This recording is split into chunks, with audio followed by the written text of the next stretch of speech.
నమస్కారం ఘంటారావానికి స్వాగతం. ముందుగా ప్రధాన అంశాలు.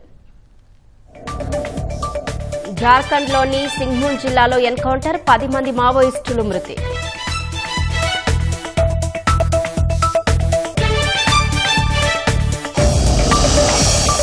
లిక్కర్ స్కామ్ కేసులో విజయసాయిరెడ్డి విచారణ, మద్యం పాలసీలపై ఈడీ అధికారులు ప్రశ్నిస్తున్నట్లు సమాచారం.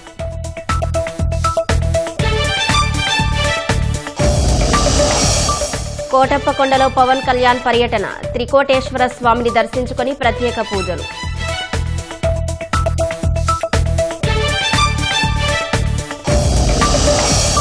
$1,285 కిలోల డ్రగ్స్ ను సీజ్ చేసిన ఈక్వెడార్ నావికాదళం, దర్యాప్తు కోసం 37 బండిళ్లు సమీప పోర్టుకు తరలింపు.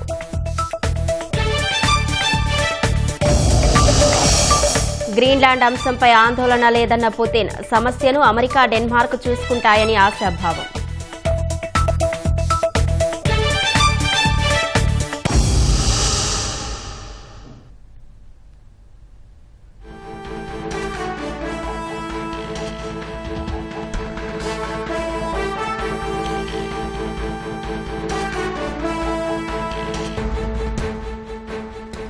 జార్ఖండ్లో భారీ ఎన్కౌంటర్ జరిగింది. భద్రతా దళాలు, మావోయిస్టుల మధ్య జరిగిన కాల్పులు 10 మంది నక్సల్స్ మృతి చెందారు. సింఘ్భూమ్ జిల్లాలో ఎదురు కాల్పులు జరుగుతున్నాయి.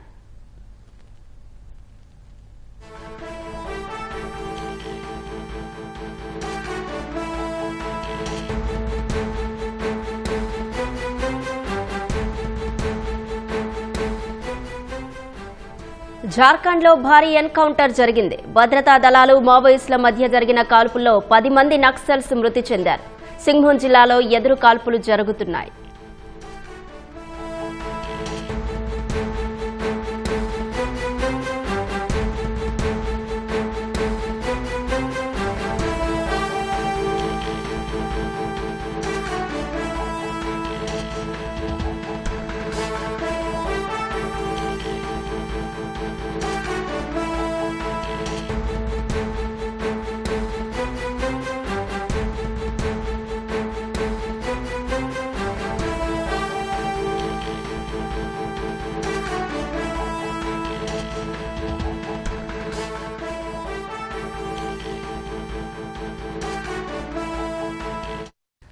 జార్ఖండ్లో భారీ ఎన్కౌంటర్ జరిగింది. భద్రతా దళాలు, మావోయిస్టుల మధ్య జరిగిన కాల్పుల్లో 10 మంది నక్సల్స్ మృతి చెందారు.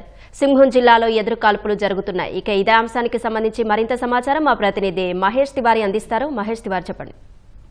ఆపరేషన్స్ పూర్తి దేశంలో దండకారణ్యంలో జరుగుతున్నాయి. దాంట్లో మనం చూస్తే జార్ఖండ్ లా చాయిబాసా అని అడవి ప్రాంతం ఉంది. ఆ ప్రాంతంలో మావోయిస్ట్ సెంట్రల్ కమిటీ సభ్యుడు ఎవరైతే ఉన్నారో ఆయనకు పట్టుకుంటానికే ఈ అంత పెద్ద ఆపరేషన్ భద్రతా బలగాలు ఆ ప్రాంతంలో చేస్తున్నారు.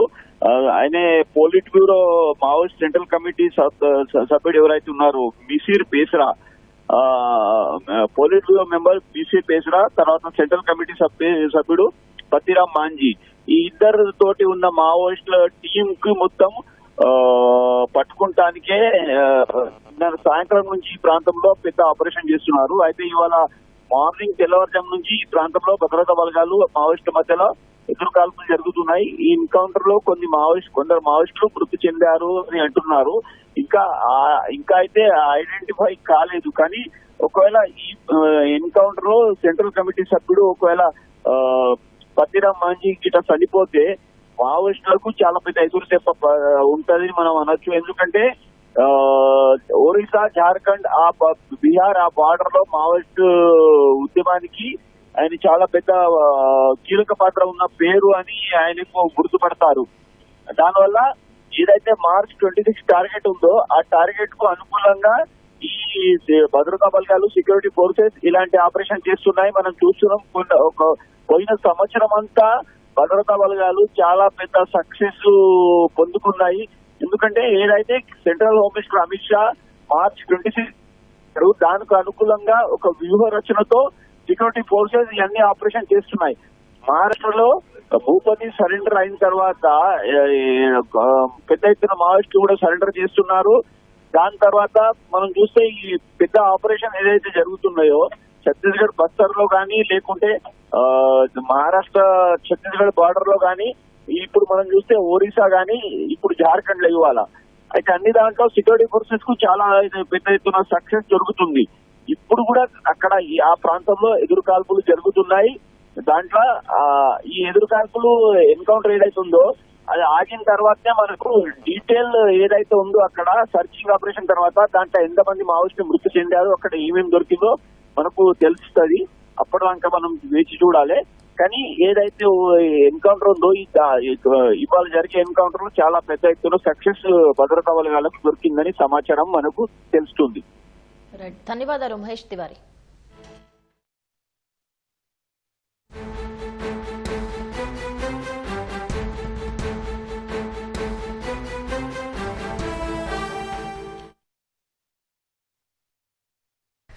మద్యం కుంభకోణం కేసులో వైసీపీ మాజీ ఎంపీ విజయసాయిరెడ్డి ఈడీ విచారణ సాగుతోంది. హైదరాబాద్ ఈడీ కార్యాలయంలో విజయసాయిరెడ్డిని అధికారులు ప్రశ్నిస్తున్నారు. మరింత సమాచారం మా ప్రతినిధి శ్రీనివాస్ హైదరాబాద్ నుంచి ప్రత్యక్ష ప్రసారం ద్వారా అందిస్తారు.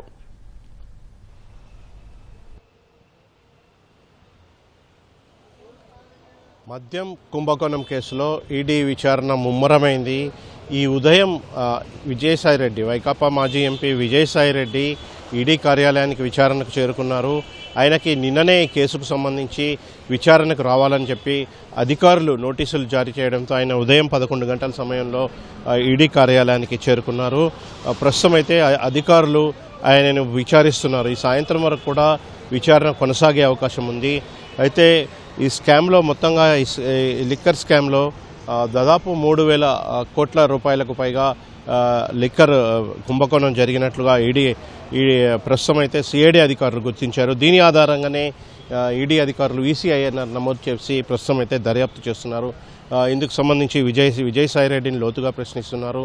మొత్తంగా మనీ లాండరింగ్ ఈ వ్యవహారంలో మొత్తం భారీగా నగదు చేతులు మారినట్లుగా ఈడీ గుర్తించింది. అయితే ఇందుకు సంబంధించి అయితే కేసు నమోదు చేశారు. ప్రస్తుతం అయితే విజయసాయిరెడ్డిని విచారిస్తున్నారు. మనీ లాండరింగ్ వెనుక సూత్రధారులు ఎవరు, పాత్రధారులు ఎవరు అనే వ్యవహారంపై నిగ్గు తేల్చడానికి ఈడీ అధికారులు అయితే పూర్తి స్థాయిలో దర్యాప్తు చేస్తున్న పరిస్థితి అయితే కనిపిస్తోంది.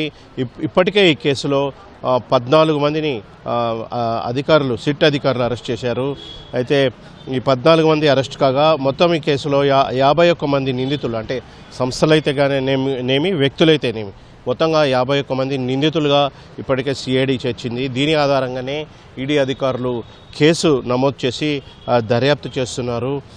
అయితే ఈడీ దర్యాప్తులో ఇప్పటికే పలువురు నిందితులకు నోటీసులు జారీ చేశారు. వారంతా కూడా విచారణకు హాజరు కావాలంటూ నోటీసులు జారీ చేసిన పరిస్థితి. అయితే ఈ నేపథ్యంలోనే విజయసాయిరెడ్డిని అయితే అధికారులు విచారిస్తున్నారు. మొత్తంగా అయితే 3,000 కోట్లకు పైగా ఈ మద్యం కుంభకోణం కేసులో స్కామ్ జరిగినట్లుగా అధికారులు భావిస్తున్నారు. 7 కంపెనీలకు చెందిన 38 మద్యం బ్రాండ్లను అనుమతించినట్లు అయితే ఇప్పటికే సిఐడి గుర్తించింది. మద్యం బ్రాండ్ల అనుమతులకు భారీగా నగదులు చేతులు మారినట్లుగా ఈడీ భావిస్తోంది. ఇందులో భాగంగానే మనీ లాండరింగ్ అంశం తెరపైకి వచ్చింది. ప్రస్తుతం అయితే కేసును ఈసీఐఎన్ఆర్ నమోదు చేసి దర్యాప్తు చేస్తున్నారు. ప్రస్తుతం విజయసాయిరెడ్డిని అధికారులు అయితే ఈడీ కార్యాలయంలో విచారిస్తున్నారు. దర్యాప్తు సాయంత్రం వరకు కూడా కొనసాగే అవకాశం అయితే కనిపిస్తుంది. ఇది ప్రస్తుతం ఈడీ కార్యాలయం వద్ద తాజా పరిస్థితి. Over to you. 2029 ఎన్నికలకు ముందు జగన్ చేపట్టబోయే హడావిడి ప్రతిపాదిత పాదయాత్ర స్వార్థ ప్రయోజనాల కోసమేనని తెలుగుదేశం సీనియర్ నేత యనమల రామకృష్ణుడు దుయ్యబట్టారు. తన ప్రయత్నాలన్నీ అధికారం కోసమే తప్ప ప్రజల కోసం కాదని ధ్వజమెత్తారు. ఒకసారి ఇచ్చిన అధికార పీఠంతో రాష్ట్రాన్ని నాశనం చేసి 20 సంవత్సరాలు వెనక్కి నెట్టారని మండిపడ్డారు. ప్రతిపాదిత పాదయాత్ర ద్వారా రెండో అవకాశం కోరడం రాష్ట్రాన్ని అస్తవ్యస్తంగా మార్చేందుకేనని విమర్శించారు. ప్రజలు ఇక ఎప్పటికీ జగన్ను నమ్మరని యనమల అన్నారు. 2019-24 మధ్య సున్నా అభివృద్ధి, పేదరికం, అసమానతలు పెరగడం, శాంతి భద్రతల వైఫల్యం, ఆకాశానంటిన ధరలు వంటి గొప్ప వైఫల్యాలు కనిపించాయన్నారు. జగన్ పాలనలో రాష్ట్రం దేశంలోనే ఆర్థిక సంక్షోభ కేంద్రంగా మారిందన్నారు. ప్రజాస్వామ్యం పేరుతో జగన్ నియంతృత్వ ఫ్యాక్షనిస్ట్ స్వభావం మళ్లీ బయటపడుతోందని యనమల మండిపడ్డారు. క్యారెక్టర్ లేని జగన్ క్రెడిట్ గురించి మాట్లాడడం విడ్డూరమని విద్యుత్ శాఖ మంత్రి గొట్టిపాటి రవికుమార్ విమర్శించారు. 5 ఏళ్లలో రాష్ట్రాన్ని అధోగతి పాలు చేయడం తప్ప ఏం చేశారని క్రెడిట్ ఇవ్వాలని ప్రశ్నించారు. విద్యుత్ శాఖను సర్వనాశనం చేసి 9 సార్లు కరెంటు ఛార్జీలు పెంచి 30,000 కోట్ల భారాన్ని ప్రజలపై వేసినందుకు క్రెడిట్ ఇవ్వాలని ఎద్దేవా చేశారు. రాష్ట్రాన్ని చోరీ చేసిన జగన్ క్రెడిట్ చోరీ గురించి మాట్లాడుతుంటే జనం నవ్వుకుంటున్నారని గొట్టిపాటి ధ్వజమెత్తారు. నెల్లూరు జిల్లా ఆత్మకూరు మున్సిపాలిటీ పరిధిలోని సమీప కాలనీలో డీఎస్పీ కె వేణుగోపాల్ ఆధ్వర్యంలో కార్డన్ సెర్చ్ నిర్వహించారు. కాలనీలో ఉన్న వ్యక్తుల ఆధార్ కార్డులను పరిశీలించారు. ఎటువంటి ఆధారాలు లేని పలు వాహనాలను స్వాధీనం చేసుకున్నారు. కాలనీ వాసులు అప్రమత్తంగా ఉండాలని, అనుమానిత వ్యక్తులెవరైనా సంచరిస్తే పోలీసులకు సమాచారం ఇవ్వాలని సూచించారు.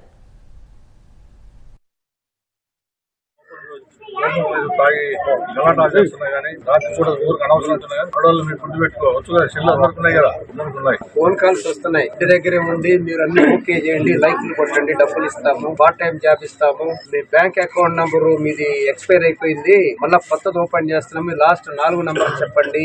ఇట్లా రకరకాల ఫోన్లు వస్తున్నాయి. అవి మీకు తెలియక ఏం చేస్తున్నారంటే వాళ్ళు చెప్పేస్తున్నారు. మీ అకౌంట్ లో డబ్బులన్నీ కూడా పోతాయి. ఏమీ తెలియని ఫైల్స్ కొన్ని ఉంటాయి, మెసేజ్లు వస్తుంటాయి, అందులో ఎవరు పంపించింది ఉండదు, ఏముండదు, అన్ని అంకెల్లో ఉంటాయి. అవి కూడా ఓపెన్ చేయమని ఫైల్స్ అంటారు వాటిని. అందులో ఏమి మ్యాటర్ ఉండదు, ఏదో మెసేజ్ వస్తుంది, అంకెల్ రూపంలో ఉంటుంది. తెలియక అది ఓపెన్ చేస్తే యాక్సెస్ చేస్తారు. అనంతపురం జిల్లా ఓటీ కేఫ్లో హుండీలు చోరీకి గురైన ఘటన ఆలస్యంగా వెలుగులోకి వచ్చింది.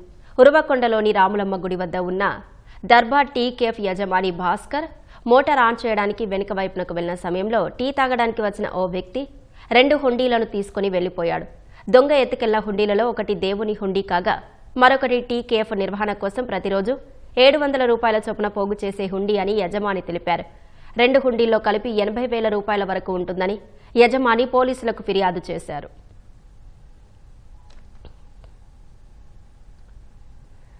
అనంతపురం జిల్లాలో ప్రతి ఒక్కరూ ట్రాఫిక్ రూల్స్ పాటించి వాహనాలు నడపాలని ఇన్ఛార్జి కలెక్టర్ విష్ణుచరణ్ అన్నారు. జాతీయ రహదారి భద్రతా మాసోత్సవాల్లో భాగంగా రవాణా శాఖ ఆధ్వర్యంలో అవగాహన ర్యాలీ కార్యక్రమం చేపట్టారు. ఈ ర్యాలీ సప్తగిరి సర్కిల్ నుంచి క్లాక్ టవర్ వరకు కొనసాగింది.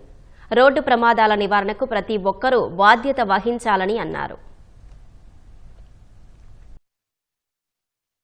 ట్రాన్స్పోర్ట్ డిపార్ట్మెంట్ వారు మొత్తం మన జిల్లాలో ఉన్న 37 బ్లాక్ స్పాట్స్ ఐడెంటిఫై చేసి వాటిని రిపేర్ చేయడం జరిగింది. ఆ రిపేర్ చేసిన ప్రతి బ్లాక్ స్పాట్ ని కూడా ఆడిటింగ్ కూడా కంప్లీట్ చేయడం జరిగింది. హెల్మెట్స్ సరిగా పెట్టుకోకుండా వెహికల్స్ నడిపే వాళ్ళు, సీట్ బెల్ట్ పెట్టుకోకుండా కార్ నడిపే వాళ్ళ పైన సుమారు పోలీస్ డిపార్ట్మెంట్ వారు 2000కు పైగా కేసులు నమోదు చేయడం జరిగింది.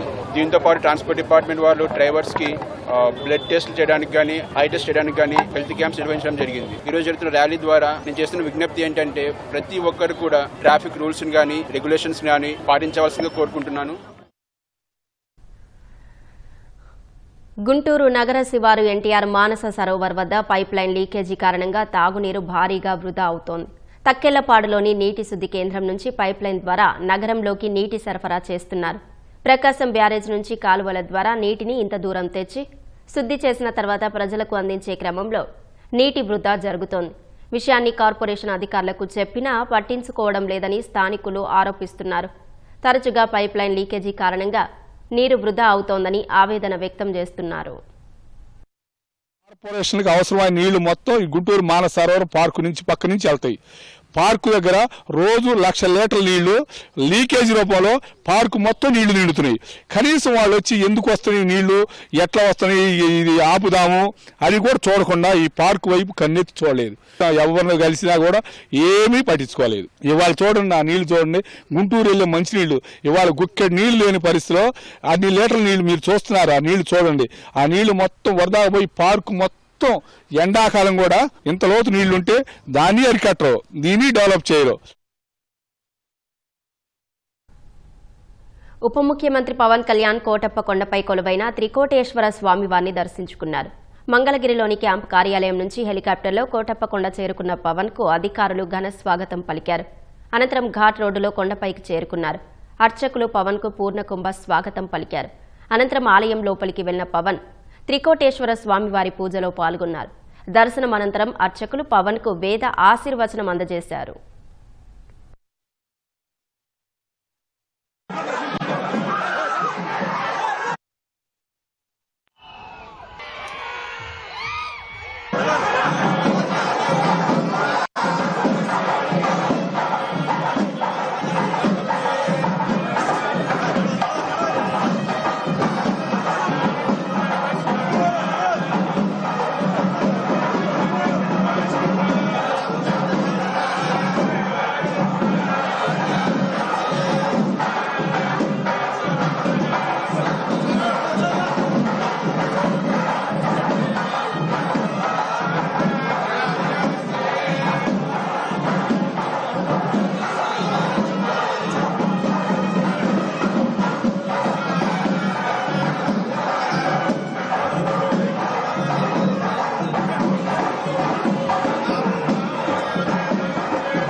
మంత్రి లోకేష్ ఆలోచనలతో రాష్ట్రంలో విద్యా వ్యవస్థ వేగంగా అభివృద్ధి చెందుతోందని గుంటూరు జిల్లా టీడీపీ నేతలు చెప్పారు.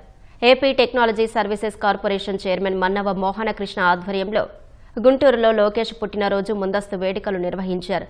వేడుకల్లో ఎమ్మెల్యేలు నక్క ఆనందబాబు, నసీర్ అహ్మద్, బూల రామాంజనేయులు, మేయర్ కోవెలమూడి రవీంద్ర సహా పలువురు నేతలు పాల్గొన్నారు. గూగుల్ వంటి దిగ్గజ కంపెనీలను రాష్ట్రానికి తీసుకురావడంలో లోకేష్ విశేష కృషి చేశారని నేతలు కితాబిచ్చారు.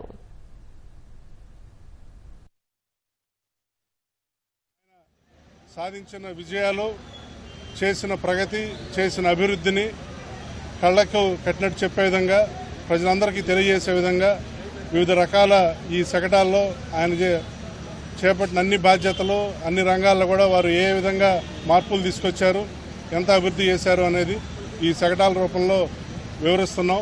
యువగళం పాదయాత్ర చేపట్టి పార్టీని అధికారంలోకి తీసుకురావటం, ఏ రాజకీయ పార్టీకి లేని విధంగా కోటి సభ్యత్వాలతో రికార్డు సృష్టించడం, 5 లక్షల బీమా సౌకర్యం కల్పించడం, ప్రజలకి, కార్యకర్తలకి అందరికీ అండగా ఉంటాం. 39 సంవత్సరాలుగా గెలవని చోట పోటీ చేసి 91,000 మెజారిటీతోటి అఖండ విజయం సాధించి మంగళగిరిని అన్ని రంగాల్లో బహుముఖంగా అభివృద్ధి చేస్తూ రాష్ట్రంలోనే ఒక మోడల్ కాన్స్టిట్యున్సీగా అభివృద్ధి చేస్తున్నారు.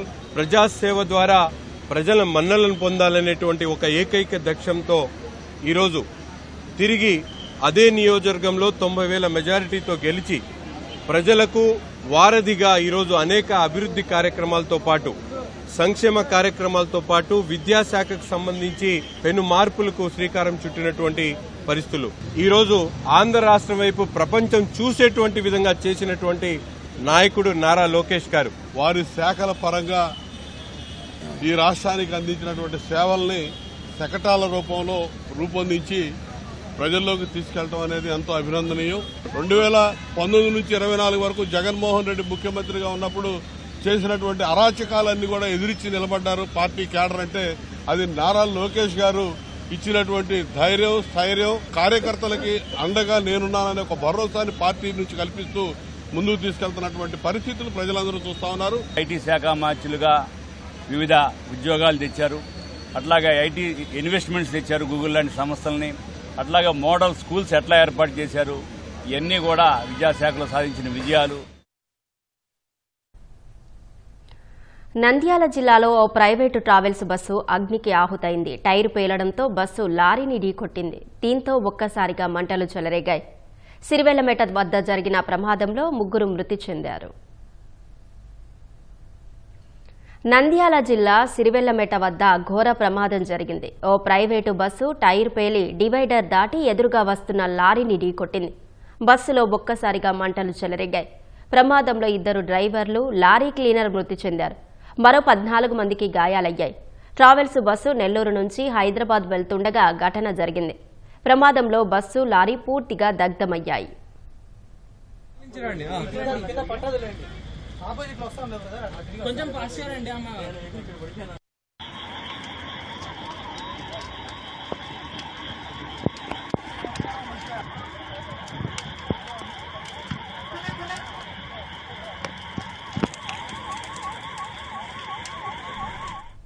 ప్రమాద సమయంలో బస్సులో మొత్తం 36 మంది ప్రయాణికులు ఉన్నట్లు సమాచారం. ప్రమాదం జరగగానే కొంతమంది బస్సు అద్దాలు పగలగొట్టారు. దీంతో ప్రయాణికులంతా సురక్షితంగా బయటపడ్డారు. క్షతగాత్రులకు ఆసుపత్రిలో చికిత్స అందిస్తున్నారు.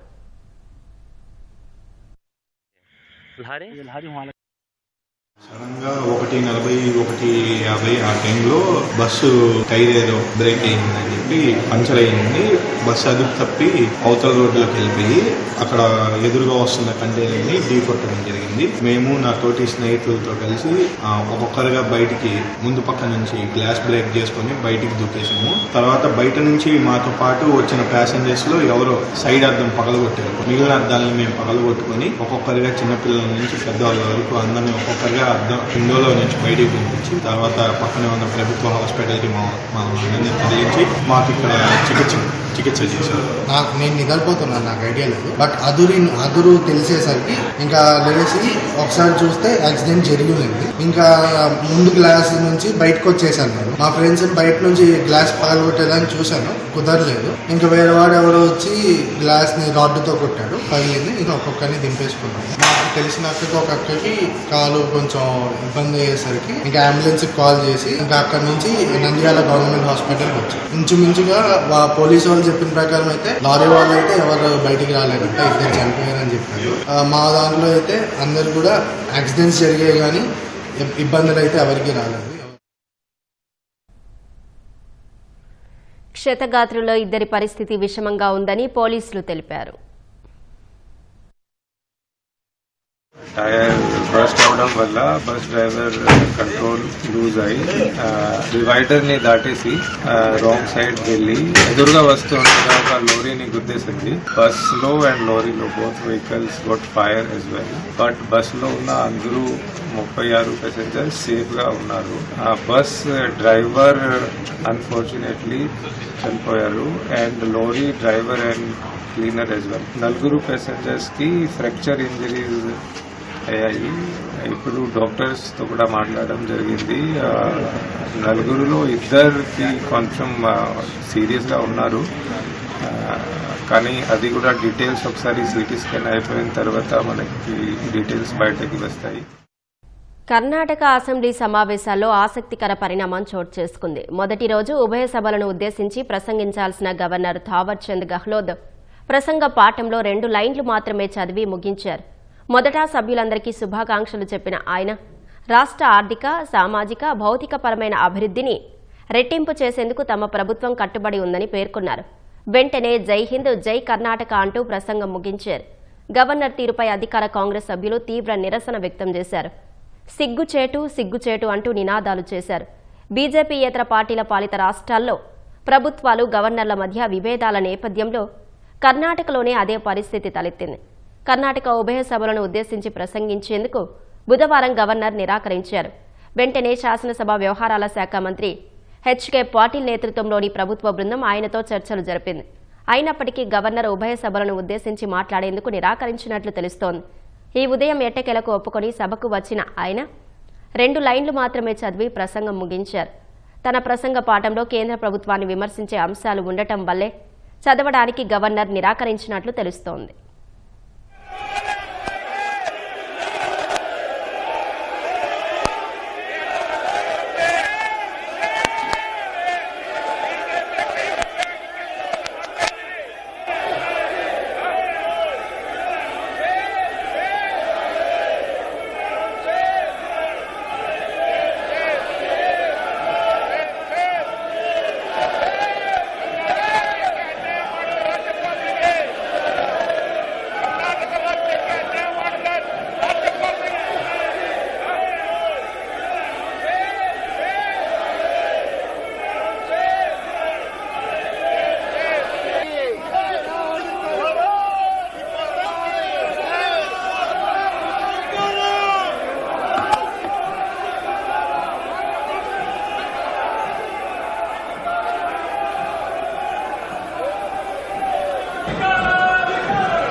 వెనెజువేలాపై దాడి సమయంలో అమెరికా సైన్యం వినియోగించిన ఆయుధంపై పలు ఊహాగానాలు ఉన్న వేళ అగ్రరాజ్యాధినేత స్పష్టతనిచ్చారు.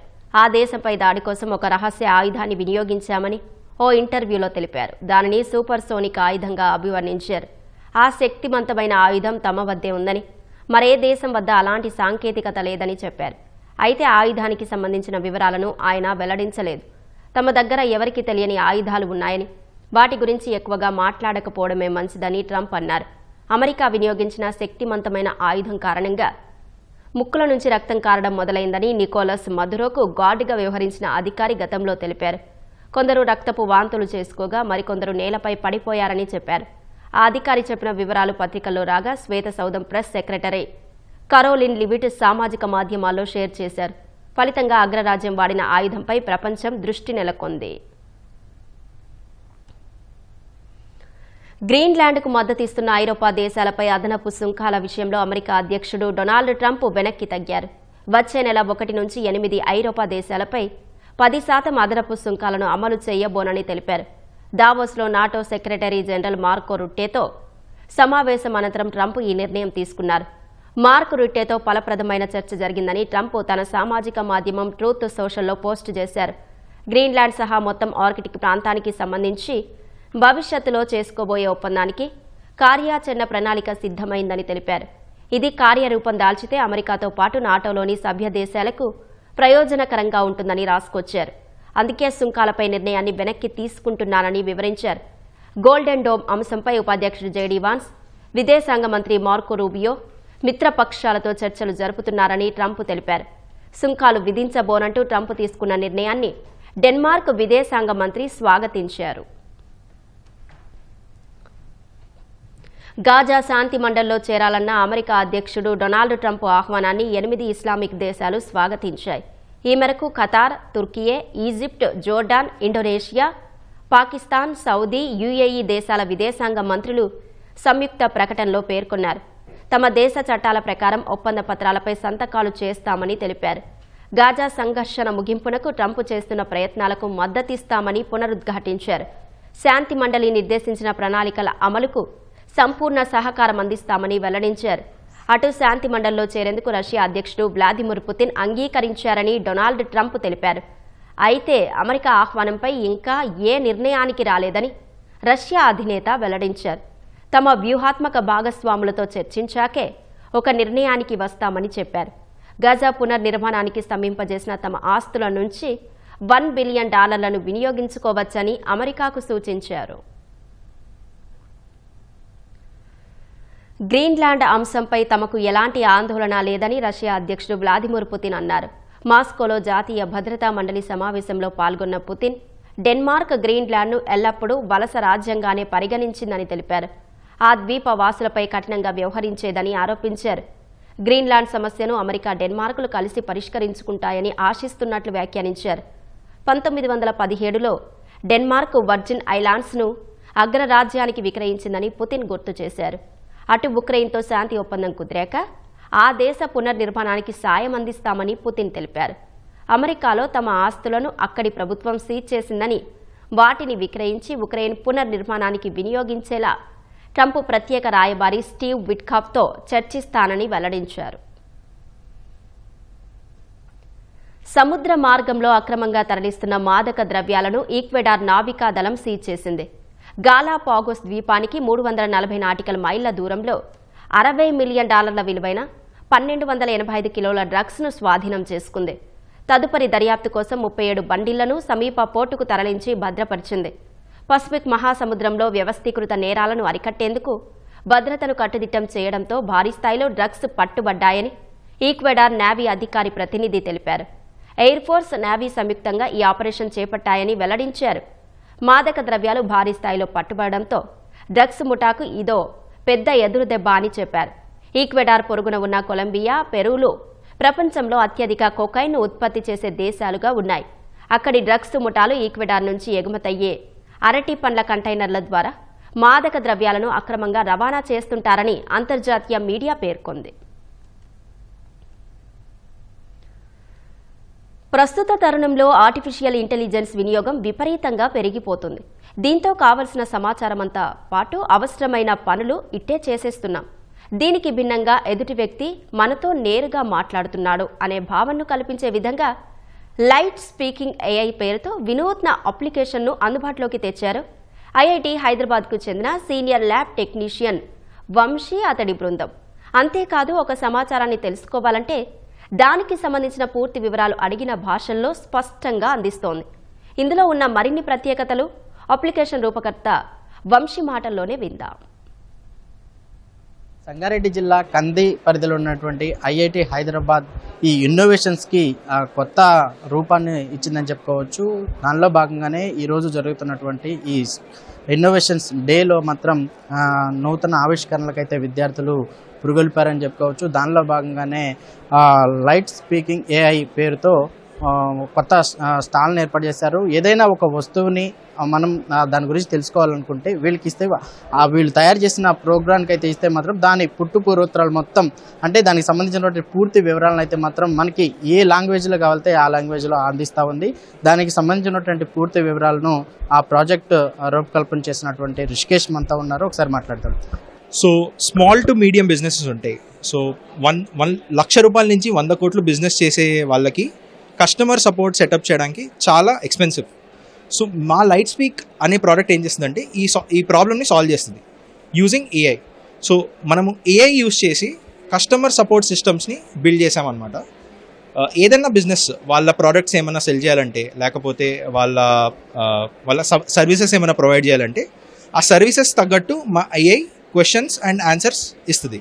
సో ఒక యూజర్ ఒక క్వశ్చన్ అడిగితే ఆ ఆన్సర్ అనేది తొందరగా రాలేకపోతే వాళ్ళకి చాలా ఇరిటేషన్ వస్తుంది అనమాట. సో లైట్ స్పీక్ అనేది వర్డ్ లైట్ స్పీడ్తో రిలేటెడ్ అనమాట. మేము చాలా ఫాస్ట్గా ఆన్సర్ ఇస్తాము అనేది మా హోల్ ప్రోడక్ట్ స్పెషలైజేషన్. సో మా ప్రోడక్ట్ ఏం చేస్తుందంటే 0.2 సెకండ్స్లో మీరు క్వశ్చన్ అడిగితే రెస్పాన్స్ ఇచ్చేస్తుంది. దానివల్ల న్యాచురల్గా కాన్వర్జేషన్ అవుతున్నట్టు మీకు అనిపిస్తుంది. ఒక మనిషి మాట్లాడితే టిపికల్లీ 0.5 సెకండ్స్ టు 1 సెకండ్ తీసుకుంటుంది.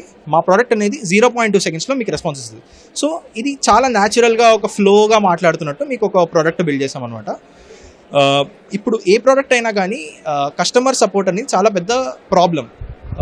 నార్మల్లీ ఏమవుతుందంటే ఫౌండర్సే 24/7 కాల్లో కూర్చోవాలి, లేకపోతే వాళ్ళు ఆ కాల్స్ని ఆన్సర్ చేస్తూ ఉండాలి. ఒకవేళ చిన్న బిజినెసెస్ ఉంటాయి. సో ఆ చిన్న బిజినెసెస్కి మేము ఏం చేసామంటే ఒక సింప్లిఫైడ్ సొల్యూషన్ ప్రొవైడ్ చేసాము. ఇది ఒక మాడ్యూల్ లాగా వస్తుంది. ఏదన్నా బిజినెస్కి వెబ్సైట్ ఉంటే లేకపోతే వాళ్ళకి వెబ్సైట్ లేకపోయినా కానీ ఆ వెబ్సైట్లో మేము ఒక చిన్న మాడ్యూల్ లాగా ఇంటిగ్రేట్ చేస్తాము. ఆ మాడ్యూల్ అనేది ఈ వాయిస్ టు వాయిస్ కాన్వర్జేషన్తో ఆన్సర్ ఇవ్వడం అనేది ఒక ప్రోడక్ట్ లాగా తీసుకొచ్చాము. సో అది కాకుండా ఒకవేళ ఒక కస్టమర్కి బిజినెస్ లేకపోతే ఒక వెబ్సైట్ లేకపోతే బిజినెస్కి వెబ్సైట్ లేకపోతే ఆ వెబ్సైట్ కూడా మేము బిల్డ్ చేసి మీకు దాంతో మా ప్రోడక్ట్ ఇంటిగ్రేట్ చేసి ఇచ్చేస్తాము. సో నార్మలీ ఒక కస్టమర్ సపోర్ట్ సెటప్ చేయాలంటే లేకపోతే అట్లాంటి సర్వీస్ తీసుకోవాలంటే 25 రూపీస్ పర్ కాల్ తీసుకుంటారు. మా ప్రోడక్ట్ ఏమో 8 rupees per call or even less than that, దానికన్నా తక్కువగా మేము ఈ సర్వీస్ ప్రొవైడ్ చేస్తున్నాము.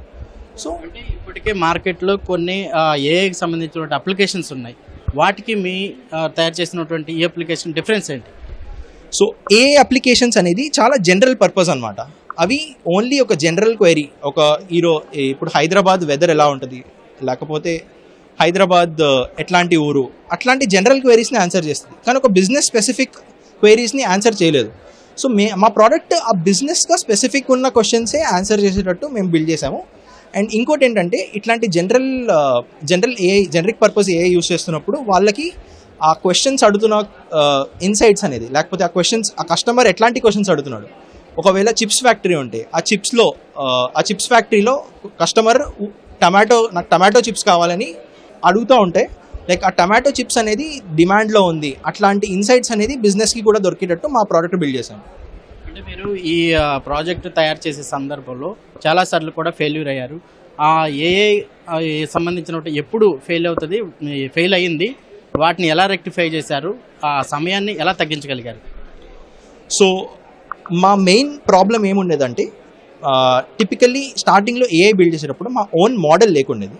సో మేమేం చేసామంటే కొన్ని ఓపెన్ సోర్స్ అనేది లైక్ ఫ్రీగా అవైలబుల్ ఉన్న మోడల్స్ని తీసుకొని మేము దాన్ని కొంచెం ఫాస్ట్గా ఫైన్ ట్యూన్ అనేది చేస్తాము. ఫైన్ ట్యూన్ చేసి ఆ మోడల్స్ అనేది తొందరగా రెస్పాన్స్ ఇచ్చేటట్టు బిల్డ్ చేశాము. మేము ఆల్మోస్ట్ ఒక 3-4 టైమ్స్ ఫెయిల్ అయ్యాము ఇంతకుముందు. ఎందుకంటే మేము ఈ మోడల్స్ని మా ఇన్ హౌస్ డెవలప్ చేయలేదు. ఇప్పుడు 6 months డెవలప్మెంట్ తర్వాత మేము ఓన్గా తయారు చేసి ఈ రెస్పాన్స్ టైం అనేది తీసుకొచ్చాము. ఇప్పటికీ మీరు తయారు చేసిన ఈ అప్లికేషన్ ఎవరితోనన్నా టైఅప్ అయ్యారా? రాష్ట్ర కేంద్ర ప్రభుత్వాల నుంచి ఏమైనా మీకు ప్రోత్సాహం ఉందా? సో మాకు ministry of engineering information science and technology MeitY అనేది వాళ్ళు గ్రాంట్ ఇచ్చారు.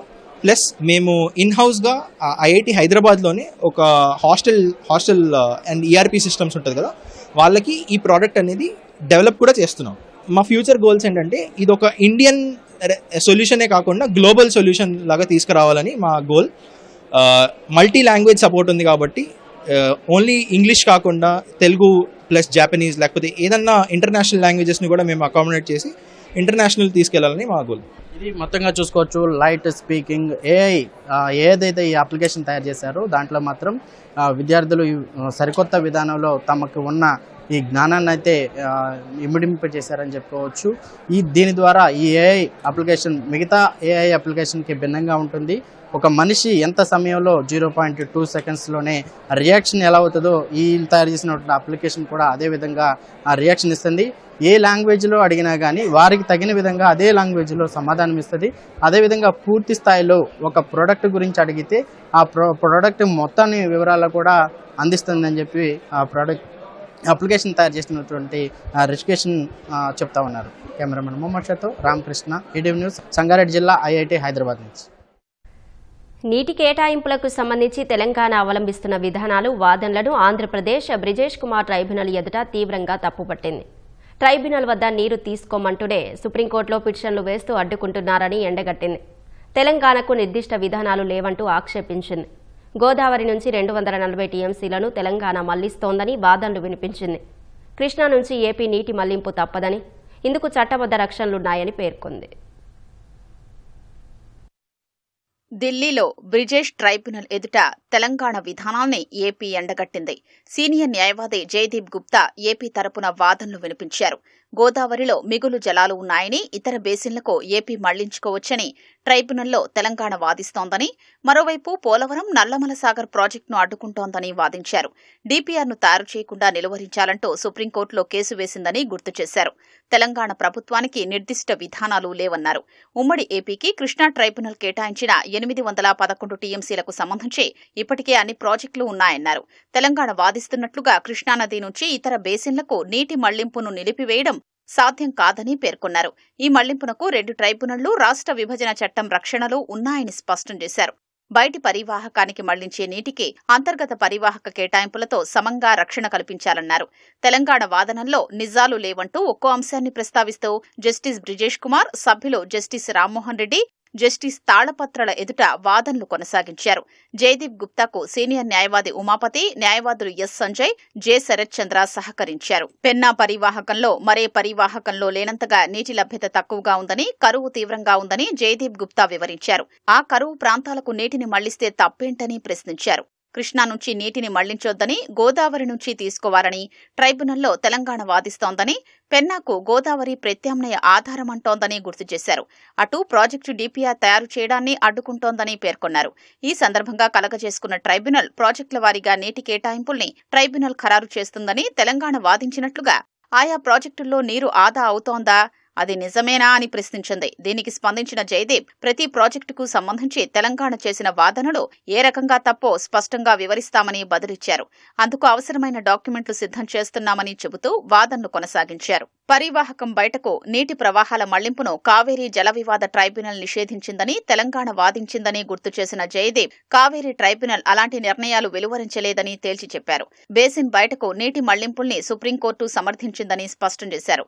1987, 2002, 2012 జాతీయ నీటి విధానాలు ఇతర బేసిన్లకు నీటి బదిలీల్ని అనుమతిస్తున్నాయని పేర్కొన్నారు. బచావట్ ట్రైబ్యునల్, బ్రిజేష్ కుమార్ ట్రైబ్యునల్ 2 నీటి మళ్లింపుల్ని చట్టబద్ధంగా అనుమతించాయని, వాటి తీర్పుల్ని తిరగదోడే ఆస్కారం ఎంతమాత్రమూ లేదని స్పష్టం చేశారు. పరివాహకం బయటకు ఆంధ్రప్రదేశ్ మళ్లిస్తున్న నీటిని పరిమితం చేయాలని బచావట్ ట్రైబ్యునల్ను కర్ణాటక కోరగా ఆ వాదనను ట్రైబ్యునల్ తిరస్కరించిందని జయదీప్ గుర్తు చేశారు. గోదావరి నుంచి 240 టీఎంసీల నీటిని బయటి పరివాహకానికి తెలంగాణ మళ్లిస్తోందని జయదీప్ ట్రైబ్యునల్కు వివరించారు. ఇందుకు కేంద్ర జలసంఘం అనుమతులు ఉన్నాయని పేర్కొన్నారు. కాళేశ్వరం ఎత్తిపోతలను తెలంగాణ 6 టీఎంసీలకు పెంచిందని, తుపాకులగూడెం ఎత్తిపోతల 21 టీఎంసీలను దీనికి జత చేసిందని వివరించారు. తెలంగాణ గోదావరి జలాల్ని బయటి పరివాహకాలకు మళ్లిస్తూ ఆంధ్రప్రదేశ్కు అభ్యంతరం చెప్పడం ఏంటని ప్రశ్నించారు. బయటి పరివాహక ప్రాంతాలకు ఆంధ్రప్రదేశ్ నీటి మళ్లింపు 323 టీఎంసీల నుంచి 310.02 టీఎంసీలకు తగ్గిందని వివరించారు. ఇందులో 140.78 టీఎంసీల నీరు కృష్ణా డెల్టా వ్యవస్థలోనే ఉందని తెలిపారు. ఇది సాంకేతికంగా బయటి పరివాహకమే తప్ప చారిత్రకంగా ఆ ప్రాంతం కృష్ణా పరివాహకంలో భాగంగా పరిగణించిందేనని తెలిపారు. కృష్ణా డెల్టా, సాగర్ కుడి కాలువ, కేసీ కాలువ, తుంగభద్ర ఎగువ కాలువ, గుంటూరు ఛానల్ వంటి ప్రాజెక్టులో ఆంధ్రప్రదేశ్ ఆర్థిక వ్యవస్థకు తాగునీటి అవసరాలు తీర్చేందుకు ఎంతో కీలకమని వివరించారు. నికరంగా ఏపీ బయటి పరివాహకానికి మళ్లించేది 157 టీఎంసీలు మాత్రమేనని జయదీప్ బ్రిజేష్ కుమార్ ట్రైబ్యునల్ దృష్టికి తీసుకొచ్చారు. రాజధాని అమరావతి మరో అపూర్వ ఘట్టానికి వేదిక కానుంది. ఈ నెల 26న తొలిసారి గణతంత్ర దినోత్సవ వేడుకల్ని రాజధానిలో వైభవంగా జరిపేందుకు ప్రభుత్వం సన్నద్దమవుతోంది. రాజధాని నడిబొడ్డున జరగబోయే వేడుకల కోసం శరవేగంగా ఏర్పాట్లు సాగుతున్నాయి. అధికారంలోకి వచ్చిన నాటి నుంచి కూటమి ప్రభుత్వం అమరావతి వైభవాన్ని పునరుద్ధరించేలా తీవ్రంగా కృషి చేస్తోంది. ఇప్పటికీ నిర్మాణాల్ని పరుగులు పెట్టిస్తున్న ప్రభుత్వం అమరావతి ప్రాభవాన్ని పెంచేలా మరో కీలక నిర్ణయం తీసుకుంది. ఈసారి గణతంత్ర దినోత్సవాన్ని రాజధాని ప్రాంతంలో జరపాలని నిర్ణయించింది. సీఎం ఆదేశాలతో రాజధాని నడిబొడ్డున వేడుకలు జరిపేందుకు అధికారులు శరవేగంగా ఏర్పాట్లు చేస్తున్నారు.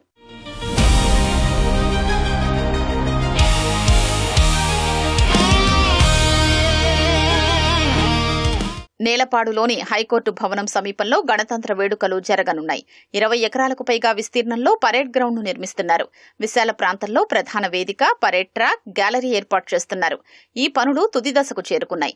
రిపబ్లిక్ డేకు 2 రోజుల ముందే పరేడ్ గ్రౌండ్ పనులు పూర్తి చేసేలా యంత్రాంగం ప్రత్యేక శ్రద్ధ తీసుకుంది.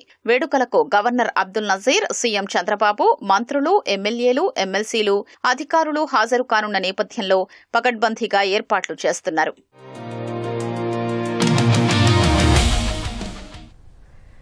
అమెరికాతో వాణిజ్య ఒప్పందంపై ప్రతిష్టంభన నెలకొన్న వేళ యూరోపియన్ యూనియన్తో FTA చేసుకునేందుకు భారత్ సిద్ధమైంది. ఈ ఒప్పందం ఇరువురికి ప్రయోజనకరంగా మారనుంది. 146 కోట్ల జనాభా కలిగిన భారత్లో 27 దేశాల కూటమి EUకి మార్కెట్ అవకాశాలు పెరగనుండగా అత్యంత శక్తివంతమైన వాణిజ్య కూటమితో మన దేశానికి వాణిజ్య సంబంధాలు మరింత బలపడనున్నాయి. వ్యవసాయ రంగంపై రాజీ పడకుండా EUతో ఒప్పందం చేసుకోవడం ద్వారా భారత్ ట్రంప్ ప్రభుత్వానికి గట్టి షాక్ ఇవ్వనుంది.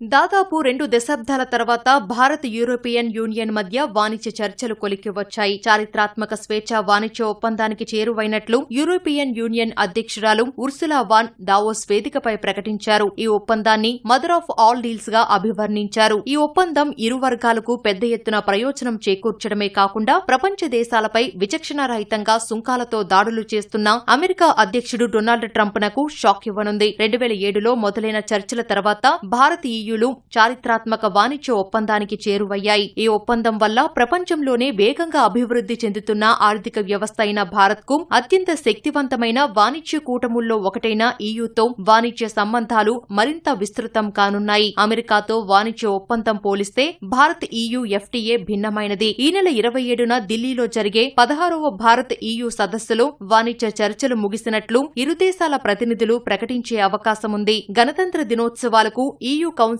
అధ్యక్షుడు ఆంటోనియో కోస్టా, EU కమిషన్ అధ్యక్షురాలు ఉర్సులా వాన్ ముఖ్య అతిథులుగా హాజరు కానున్నారు. రాజకీయ సంకల్పం, ఉన్నత స్థాయిలో సంప్రదింపులు, మారుతున్న ప్రపంచ భౌగోళిక రాజకీయ పరిస్థితులు భారత్ EUల మధ్య చర్చలు వేగంగా ముగియటానికి దోహదం చేశాయి. 2013లో నిలిచిపోయిన చర్చలు ట్రంప్ వాణిజ్య విధానాల్లో మార్పుల కారణంగా 2022లో తిరిగి మొదలయ్యాయి. అమెరికా వాణిజ్య భాగస్వాములు ప్రత్యామ్నాయ మార్కెట్లు చూసుకోవాల్సిన అవసరం ఏర్పడింది. రెండోసారి అధికారం చేపట్టిన ట్రంప్ భారత్ దిగుమతులపై 50%, EU దిగుమతులపై 20% సుంకాలు విధించారు. EU స్టీల్, అల్యూమినియంపై అదనంగా 25% టారిఫ్లు విధించారు. వ్యవసాయ రంగంపై రాజీ పడకుండా EUతో భారత్ చేసుకోనున్న వాణిజ్య ఒప్పందం ట్రంప్నకు గట్టి షాక్ ఇవ్వనుంది.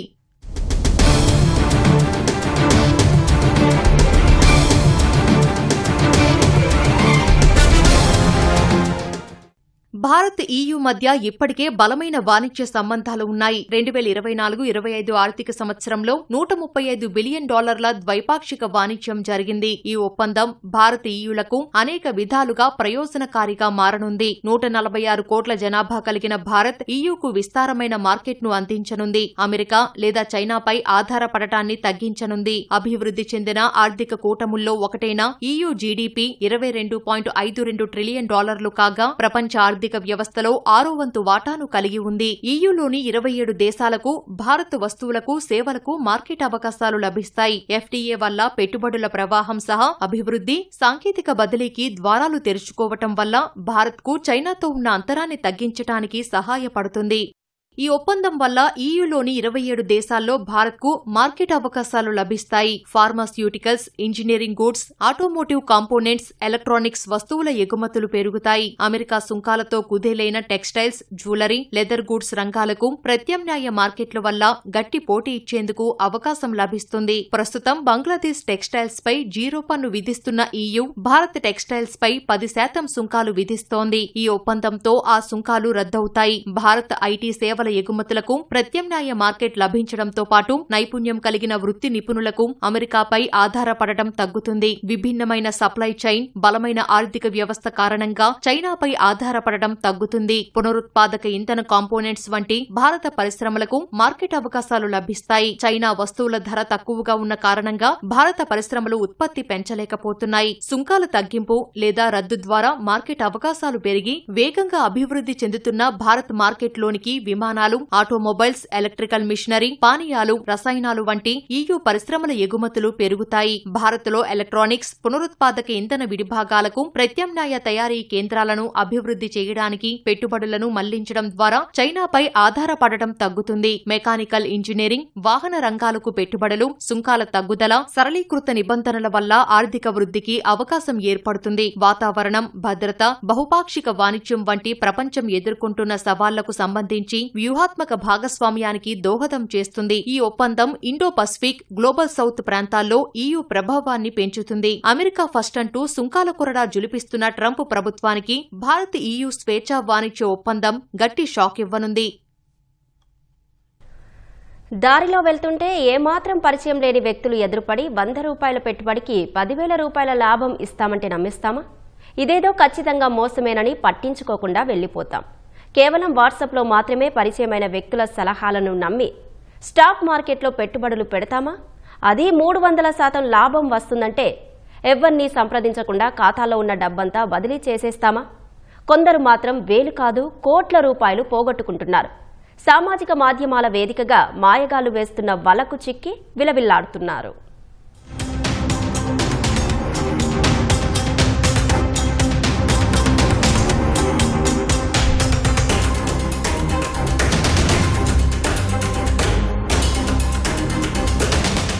హైదరాబాద్లో ఏటా వందలాది మంది 100 కోట్ల రూపాయలు సైబర్ నేరగాళ్లకు సమర్పించుకుంటున్నారు. స్టాక్ మార్కెట్లో పెట్టుబడుల పేరుతో సైబర్ నేరగాళ్ల చీకటి దందా ఆగడం లేదు. ఓవైపు అన్ని రకాల సైబర్ నేరాలు తగ్గుముఖం పడుతుంటే స్టాక్ మార్కెట్లో పెట్టుబడులు, షేర్ల క్రయ విక్రయాల మోసాల్లో మాత్రం ఆ స్థాయి తగ్గుదల కనిపించడం లేదు. 2025లో నగరంలో దాదాపు 500 కోట్ల రూపాయలకు పైగా మోసపోయారంటే ఈ మోసాలు ఏ స్థాయిలో జరుగుతున్నాయో అర్థం చేసుకోవచ్చు. గత ఏడాది నమోదైన కేసుల్లో అత్యధికం ఇవే ఉన్నాయి. ఈ ఉదంతాల్లో విద్యావంతులే ఎక్కువ మంది బాధితులుగా ఉండడం మరింత కలవరపరుస్తోంది. తాజాగా శేరిలింగంపల్లికి చెందిన సాఫ్ట్వేర్ ఉద్యోగి 2.9 కోట్లు పోగొట్టుకున్నాడు.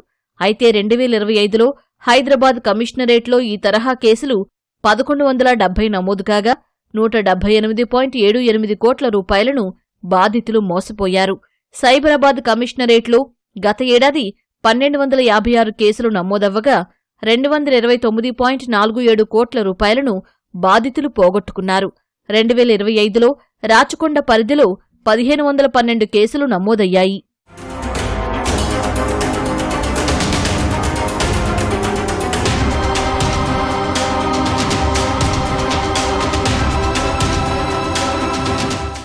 హైదరాబాద్లో భారీ సంఖ్యలో నమోదవుతున్న స్టాక్ మార్కెట్ మోసాలు ప్రధానంగా వాట్సాప్ గ్రూపులు కేంద్రంగా మొదలవుతున్నాయి.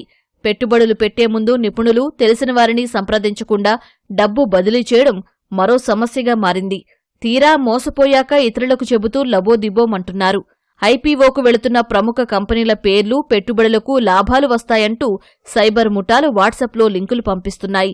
వీటిని క్లిక్ చేస్తే నేరుగా గ్రూపుల్లోకి తీసుకెళ్తాయి. ఫలానా కంపెనీ ఐపీఓకు వెళుతోందని, షేర్లు కొనుగోలు చేయొచ్చని ప్రముఖ స్టాక్ మార్కెట్ విశ్లేషకులు, పెట్టుబడిదారుల పేర్లతో గ్రూపులో కొందరు తరచూ పోస్టులు చేస్తుంటారు. ఈ గ్రూపులోని మిగతా ముఠా సభ్యులు వారి సందేశాలకు స్పందిస్తారు. ఈ సూచనలు పాటిస్తూ పెట్టుబడి పెట్టినందుకు తమకు 100% లాభాలు వచ్చాయని, కోట్ల రూపాయల్లో సంపాదించామని నకిలీ స్క్రీన్షాట్లు పెడతారు. ఈ పోస్టుల్ని నమ్ముతున్న కొందరు నేరగాళ్ల ఉచ్చు గురించి తెలియక వారు చెప్పిన యాప్లు డౌన్లోడ్ చేసి డబ్బు బదిలీ చేస్తున్నారు. తొలిసారి పెట్టుబడికి ఎంతో కొంత లాభమిచ్చి విత్డ్రాకు అవకాశమిస్తారు. ఇదంతా నిజమని నమ్మిన బాధితులు అప్పటి వరకు దాచుకున్న సొమ్మంతా బదిలీ చేస్తున్నారు. నకిలీ యాప్లలో వర్చువల్గా కనిపించే లాభాలను చూసి కొందరు తెలిసిన వారి దగ్గర రుణాలు తీసుకుని పెట్టుబడులు పెడుతున్నారు.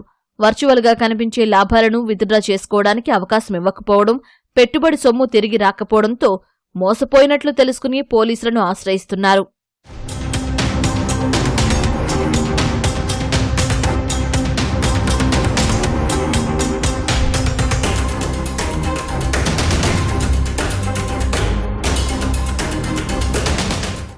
ఈ స్టాక్ మార్కెట్ మోసాల వెనుక చైనీయులే ప్రధాన సూత్రధారులని బయటపడుతోంది. థాయిలాండ్, కంబోడియా, మయన్మార్ కేంద్రంగా ఇవి చేయిస్తున్నారు. ఉద్యోగాల పేరుతో ఇక్కడ యువకుల్ని ఆయా దేశాలకు రప్పిస్తున్న ముఠాలు నిర్బంధించి మోసాలు చేయిస్తున్నాయి. అయితే ఈ తరహా మోసాల బారిన పడొద్దంటే తప్పనిసరిగా కొన్ని జాగ్రత్తలు పాటించాలి. షేర్ల క్రయ విక్రయాలు చేసే ముందు ఖచ్చితంగా నిపుణుల సలహా తీసుకోవాలి. స్టాక్ మార్కెట్లో పెట్టుబడికి అడ్డదారులుండవని గుర్తుంచుకోవాలి. స్టాక్ మార్కెట్లో పెట్టుబడికి నిర్దేశిత ఖాతాలుంటాయి. వ్యక్తిగత ఖాతాలకు డబ్బు బదిలీ చేయమని సూచిస్తే ఖచ్చితంగా అది మోసమే అని గ్రహించాలి. సోషల్ మీడియాలో వచ్చే రీల్స్, ప్రకటనలను, వాట్సాప్లో వచ్చే లింకులను చూసి పెట్టుబడులు పెట్టొద్దు. అనుమతి లేకుండా ఎవరైనా వాట్సాప్, టెలిగ్రామ్ గ్రూపుల్లో చేరిస్తే వెంటనే లెఫ్ట్ అవ్వాలి. మీరు మా వాట్సాప్ గ్రూప్లో జాయిన్ అవ్వండి, నేను ఫలానా గ్రూప్లో జాయిన్ అయ్యాను, నేను ఒక 100 రూపీస్ పెడితే నాకు 200 రూపీస్ వచ్చాయని చెప్పేసి బేసిక్గా ఒక టెంప్టేషన్ స్టార్ట్ చేస్తారు. సో ఆ వాట్సాప్ గ్రూప్ ఎవరికైనా ఒక మెంబర్షిప్ ఫీజు తీసుకుంటారు. అయితే ఒక గ్రూప్ ఆఫ్ ఎక్స్పర్ట్స్ వస్తారు. వాళ్ళు కొంతమంది వచ్చి మేము ఫలానా లాస్ట్ మంత్ ఇంత పెట్టాము గురుగారు, మేము ఇంత వి అర్న్ సో మచ్ మనీ అని చెప్తారు. సో అవన్నీ వాళ్ళ స్క్రీన్ షాట్స్ క్రియేట్ చేసి స్క్రీన్ షాట్స్ పెడతారు. మిగిలిన వాళ్ళందరూ కూడా వాళ్ళ గ్రూప్ మెంబర్సే ఉంటారు. సో వాళ్ళందరూ కూడా దాని గురించి చాలా పాజిటివ్గా మాట్లాడతారు. అయితే గుర్తుపెట్టుకోవాల్సింది ఏంటంటే ఈ స్క్రీన్ షాట్స్ కానీ వాళ్ళు చూపించే ప్రూఫ్ కానీ ఇదంతా కూడా ఒరిజినల్ అవ్వాల్సిన అవసరం ఏం లేదు. స్లోగా మనకి మేబీ 1-2 సార్లు మనకి చిన్న అటెంప్ట్లో ఇస్తారు, కొంత బెనిఫిట్స్ ఇస్తారు. మేబీ ఫస్ట్ టైం ఒక 10,000 పెడితే మనకి 2,000, 3,000 అలా చూపిస్తారు. ఈవెన్చువల్గా ఏమవుతుందంటే మొత్తానికి లాస్ట్కి ఒకరోజు పెద్ద అమౌంట్ పెడతాం మనం కూడా, టెంప్టేషన్ అయిపోయి ఎవరైతే ఉన్నారో వాళ్ళు టెంప్టేషన్ అయి పెడతారు. తర్వాత లాస్ట్కి మన దగ్గర ₹1 కూడా మింది. సో మనం ఆలోచించుకోవాల్సింది ఒకటి ఏంటంటే legal and government certified channels ఉన్నాయి. ఆ ఛానల్ ద్వారానే మనం వాళ్ళ అప్లికేషన్ ద్వారానే మనం ఇన్వెస్ట్మెంట్ చేయాలి. దాని ద్వారానే మనకు వస్తాయి రిటర్న్స్. నేరగాళ్ల చేతిలో మోసపోయి డబ్బు కోల్పోతే ఆలస్యం చేయకుండా 1930 టోల్ ఫ్రీ నంబర్కి ఫిర్యాదు చెయ్యాలి. ముఖ్యంగా గోల్డెన్ అవర్ అంటే మోసం జరిగిన గంటలోగా ఫిర్యాదు చేస్తే నేరగాడి ఖాతాకి పంపిన సొమ్మును ఇతర ఖాతాల్లోకి మళ్లించకుండా ఫ్రీజ్ చేసేందుకు అవకాశం ఉంటుంది. దాంతో డబ్బు రికవరీ తేలికవుతుంది. అన్నింటికంటే ముఖ్యంగా తక్కువ సమయంలో ఎక్కువ డబ్బులు ఎవరికీ ఊరికే రావు అనేది మర్చిపోవద్దు.